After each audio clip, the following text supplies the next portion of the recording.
Good afternoon. Today is Saturday, the 17th of January, 2026, and the time now is 24 minutes past 12 p.m. in the afternoon.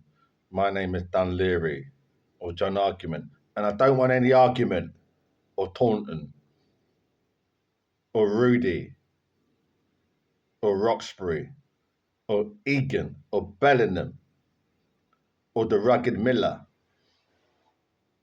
or Skodza, or Roughneck, or Marsh, or Hobo, or Menace.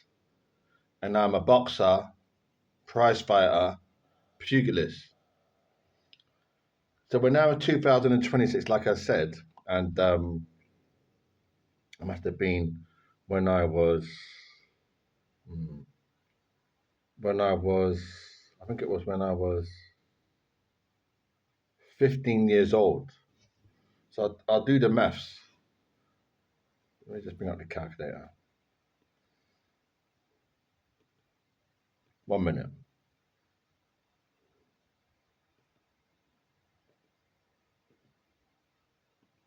So it's 41 years ago. I had a friend of mine.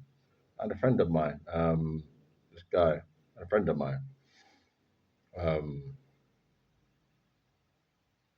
had a friend of mine named Tony Wallace. Tony Wallace. He was West Indian like me, but he was fairer skinned. He was really good looking. He was a beautiful man to look at. He was shorter than me, so I'm 5 foot. I think I'm 5 foot. I'm the same height as my girlfriend, but we're both the same height. But we're both 5'9". But he was 5'8", or even 5 foot 7.5, or 3/4, 7 3/4. He was shorter than me, but he was really good looking man, really beautiful man, really like good looking. I always think to myself, how did I end up? I always think to myself, how did I end up meeting? It must have been Jesus Christ or God again, because I think God in my life, I think He looks at my life as particularly special. But I don't look at my life as particularly special because I do a lot of hard work, you see, because there's what people see and what they do not see. And I think after the times, what they do not see, they do not see it. So they don't know. You don't tell them. But I think what they see, they think, oh, it's easy. So he's not filling them in. He's making it think it's easy, which is unfair, because if you're going to tell a story or describe what a person is doing or how hard they work, you've got to give them the full gist. The full gist of it is the full facts.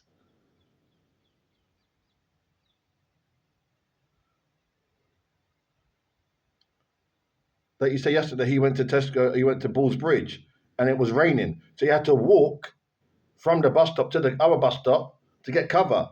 Then it stopped, and he walked back again. That's the facts. Got to say, he went to Bulls Bridge, the in between, and he got off the bus because he changed buses, and had to wait maybe 20 minutes waiting. It's freezing cold. I didn't have a hat.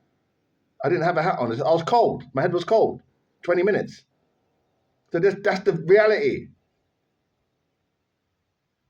But like, it's in the, and no disrespect to the Holy Bible, but it's sort of thing about fantasy and make believe and things is easy. You just say Jehovah God and like it just happens. I think he puts that in people's minds.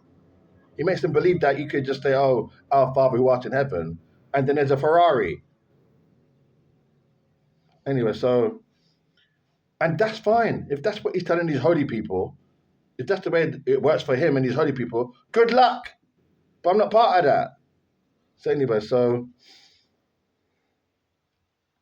when I say I'm not part of that, I am part of it. What I mean is, I am not a hypocrite. I'm not a hypocrite. I'm not a hypocrite. I'm not going to say, I'm not a hypocrite. I keep it real. Keep it real means I tell the truth. I'm not going to church tomorrow, Sabbath day, Sunday. No, I'm not part of it. And it hasn't really benefited me now. When I say it has benefited because I'm alive. I'm talking. I've got this phone. I've got this jacket on. I'm in front of my laptop. It has benefited me, but not in a way that I can directly say to you. Because I'm human. I'm not God. I'm not a deity. I can't talk of what is not. I do not know. I can't see anything here that I don't know to be a fact. I can tell you what's in my mind, isn't it? So there you go. So what I'm saying to you is, he's saying to me, oh, Malcolm X said a man should always have a watch. He said that Malcolm X said, he was talking about this book that he read of Malcolm X. And Malcolm X said a man should not be without a watch. So I thought, rah, that's deep. Now I'll translate that what I just said, rah, that's deep into English. I thought that's a revelation. I mean, I was thinking, why tell me that? Because if I want to wear a watch, I'll wear a watch. It's no biggie. No, I'll translate no biggie into English. No biggie means you're not telling me anything new. I know what a watch is. I'm British, so you're telling me a man should always wear a watch. Is this God again talking to me, Jehovah? Now that's a joke, because God again is not talking to me. I'm not Moses. But what I meant by that is that in London or Greater London, because I'm in Hounslow now, there's many places that sell watches. Or you can go online. It's easy to get a watch. We're not in a country where it's scarcity. Like there's not many watches in the country, so you got to really know. There's watches everywhere. Every like part of the London has some place where they sell a watch or watches. Yeah, it's common. So him saying to me, Malcolm X said, you always got to wear. But I'm thinking, well, is that reverse psychology? It must be reverse psychology because these people they study psychology. They're very competitive over here, competing on every level. Like the jacket you wear, the woman you date, the color of her hair, how tall she is, how much money you got, the color of your money, what assets you have. They want to know every fucking thing, and they compete on every level. Did you buy bread? What bread did you buy? If you're fucking older, man, it's just bread. Is it Hovis bread? I don't know if it's Hovis or Kingsmill or this bread.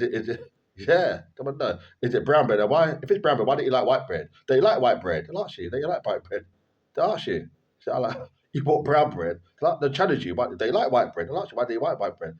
If it's deep, but deep means what the fuck are you asking me? But they ask you, would you like white bread? So you have to explain now. I prefer brown bread because that is healthier. But you have to tell them because they're challenging everything fucking thing they're competing.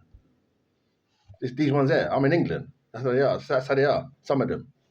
Every fucking level. Every level. Yeah, every level. It's a competition.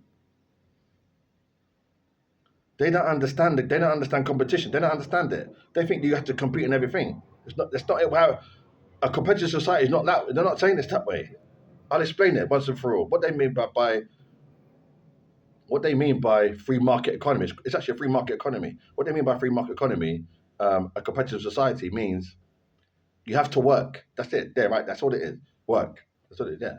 Nothing about my car's better than yours or my car's more miles per gallon or brake horsepower. No, I don't mean by that. They don't talk about that. No, because your car is just a car. A car is a car. Whether your car's a Mini, listen. Whether your car's a Mini or a Range Rover. A Range Rover is not a car, but it's a Range Rover. It's a Range Rover. It's more like a SUV type thing. But whatever it is, as long as it gets you from A to B means it moves you from that point to that point. You don't need to worry about how much it costs or this and that. In English, that's what they're trying to say. It's irrelevant. They're not concerned by that. They want to know, are you contributing to the GDP? What is your career? What are you contributing to the country? That's what they mean. They're not concerned about my jacket's better than yours. My jacket's mohair and cashmere. They don't want to know that. It's irrelevant. Okay.